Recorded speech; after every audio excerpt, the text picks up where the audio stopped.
Weight loss challenge டே 16. இன்றைக்கி வந்து காலையிலேயே ஒரு வீடு கிரகப்பிரவேச ஃபங்க்ஷனுக்கு போக வேண்டியிருந்தது.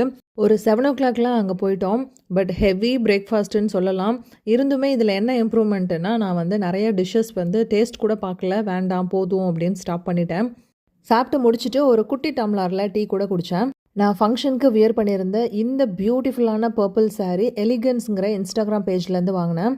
வியர் பண்ணுறதுக்கு அவ்வளோ சாஃப்டாக இருந்தது. நிறைய ப்ளீட்ஸும் வந்தது. இதனுடைய பார்டர் பார்த்தீங்கன்னா தெரியும், ரொம்ப கிராண்டான லுக்கில் இருந்தது. இவங்களோட contact details, Instagram page link எல்லாமே டிஸ்கிரிப்ஷனில் கொடுத்துருக்கேன். விசிட் பண்ணி பார்த்துட்டு உங்களுக்கான சாரியை ஆர்டர் பண்ணிக்கோங்க.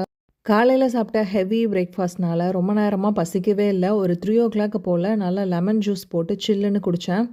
ஒரு 6 ஓ கிளாக் போல் கொஞ்சமாக நூடுல்ஸ் சாப்பிட்டேன். நூடுல்ஸ் நல்லது இல்லைன்னு தெரியும், இருந்தாலும் என்னைக்காவது ஒரு நாள் சாப்பிட்லாம். ராகவ தான் செஞ்சு கொடுத்தா, நல்லா இருந்தது. நைட்டு தூங்குறதுக்கு முன்னாடி ஜீரக வாட்டர் குடிச்சிட்டேன். நீங்கள் இன்றைக்கி என்னென்னலாம் சாப்பிட்டீங்கிறத கமெண்ட்டில் சொல்லுங்கள். பாய்.